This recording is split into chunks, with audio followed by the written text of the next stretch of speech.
Olá a todos, bem-vindos ao meu canal. Eu sou Leonor Lizero e hoje nós vamos conversar sobre a distinção conceitual entre federação e federalismo, uma distinção de viés epistemológico que eu utilizo muito em praticamente todos os artigos ou outros tipos de publicação que eu escrevo acerca do tema.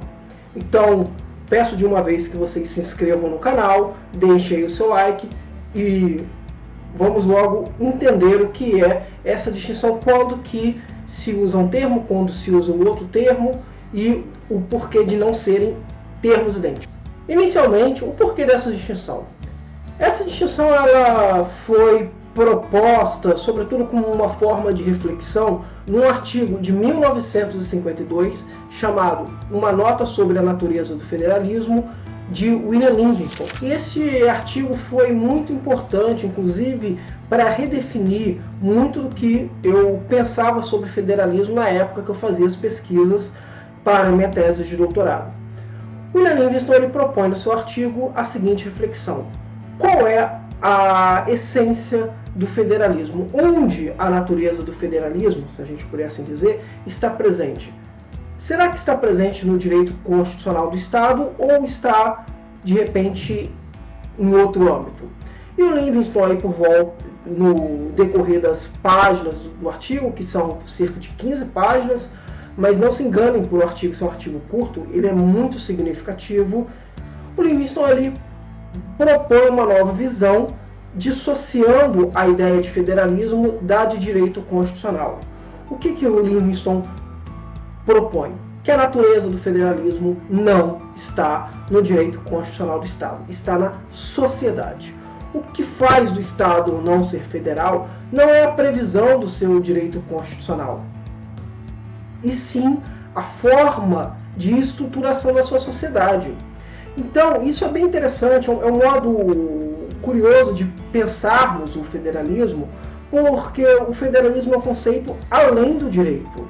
Nesta proposta de Livingston, o federalismo é um conceito presente no campo sociopolítico.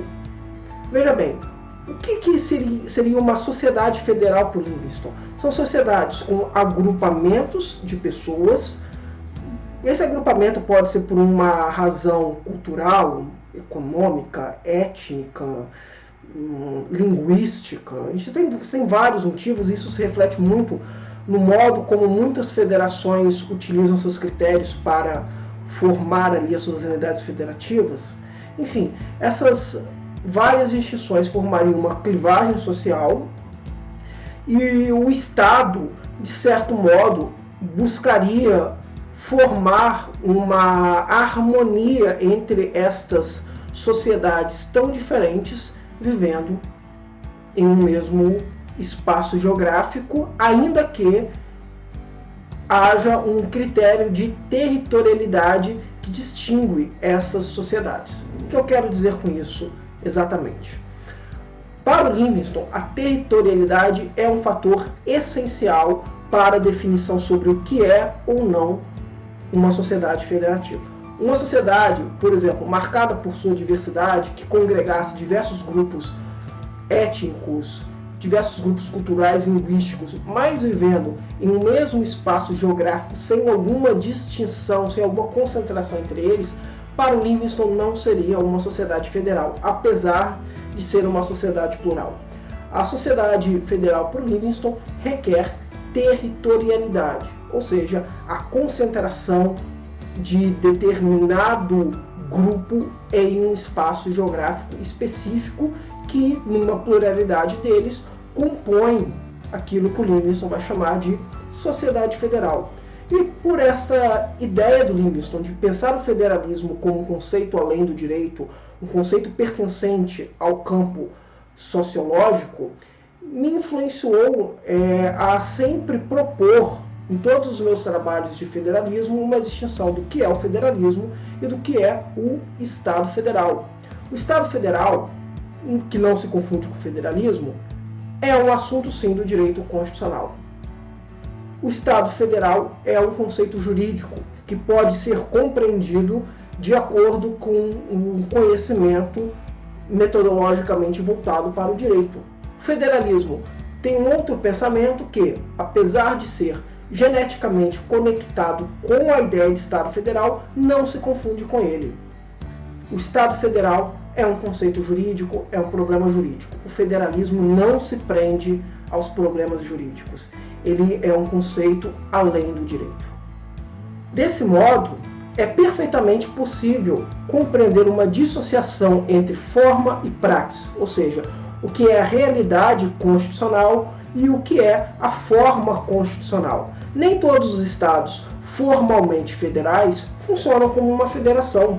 O federalismo muitas vezes não está ali presente como um sentimento, como um conceito político. Todavia, alguns estados unitários, que não são federais na forma, não necessariamente funcionam como estados unitários. Muitos deles têm funcionamento muito semelhante ao de um estado federal, né? E cite-se dois exemplos que são muito estudados por autores que vêm debatendo o federalismo, que é justamente a ideia de estado autônomo ou regional na Espanha e na Itália, que são dois estados que, apesar de unitário, têm muitas características federativas ali, e a gente pode afirmar que nessa proposta do Livingston o federalismo estaria presente, ainda que a forma federal não. Por outro lado, a gente tem alguns exemplos muito claros de estados que são federações, mas que na prática não funcionam como tal. Um grande exemplo disso é o próprio Iraque, que eu já citei aqui no canal, que na prática ele não funciona como uma federação, mas em sua Constituição consta o Iraque como uma república federal.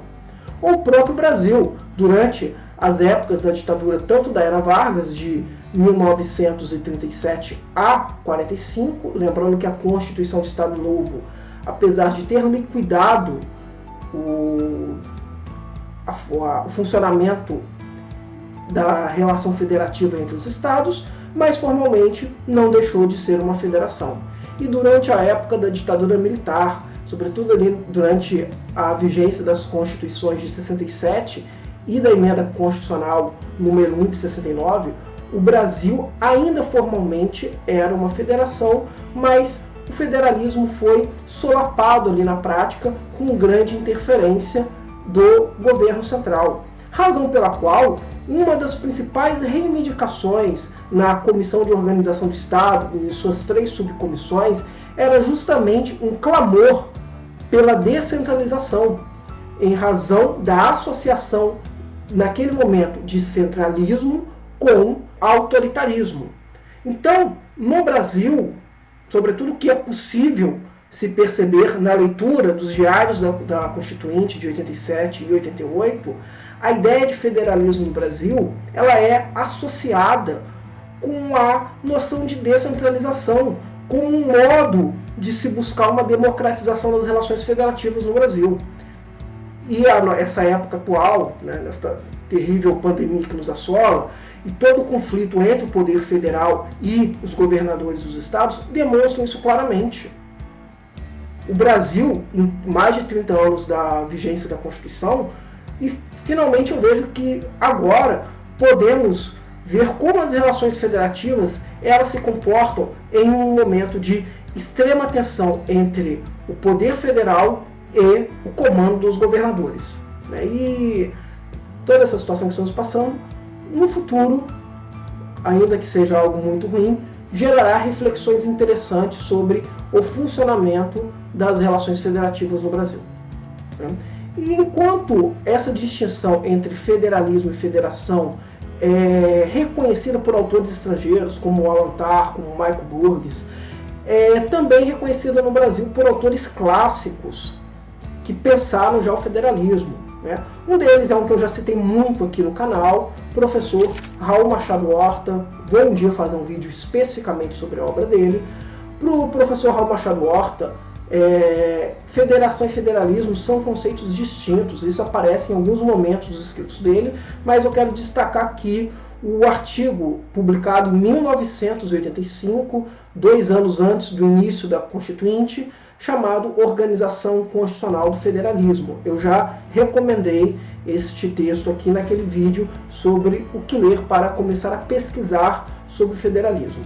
Enfim, o federalismo, para o professor Raul Machado Horta, é um modelo constitucional que serve de inspiração para o Estado Federal. Por sua vez, o Estado Federal ele é uma criação jurídico-política e pressupõe na sua existência uma Constituição de característica federal que dê forma. Então a Constituição dá forma à federação, mas ela pressupõe a existência de um determinado sentimento político, que é justamente o âmbito que vamos procurar a ideia de federalismo. Então o federalismo ele existe independentemente da previsão no direito constitucional do Estado. Bem, para a gente finalizar então, a gente pode, de certo modo, já deixar aí um conceito pré-estabelecido, que o federalismo é um princípio político, um princípio reitor de como o Estado deve se organizar, é um princípio reitor de forma de organização do Estado. Enquanto o Estado federal, ele é a forma de organização em si, ele é o resultado de um projeto político, de uma decisão institucional, seja resultante de uma prática federativa por algum tempo, como foi, por exemplo, a instituição da Federação Norte-Americana em 1787, com a Constituição da Filadélfia, uma vez que os Estados Unidos já tinham passado ali mais de uma década de uma experiência federativa, ou por uma decisão, um ato único de criação de uma federação, como foi aqui no Brasil, com o Decreto número 1 de 15 de novembro de 1889, que instituiu a Federação do Brasil. Sim, a Federação do Brasil foi instituída por um decreto, logo no dia da proclamação da República. E eu também farei um vídeo no canal específico para falarmos sobre este primeiro decreto da República que instituiu a Federação no Brasil, mas não instituiu o federalismo. Bem, meus amigos, minhas amigas, esse foi o vídeo de hoje. Quero muito agradecer a audiência de vocês, espero que tenhamos elucidado alguns pontos sobre o estudo de federalismo, sobre o estudo de federação, e até um próximo vídeo.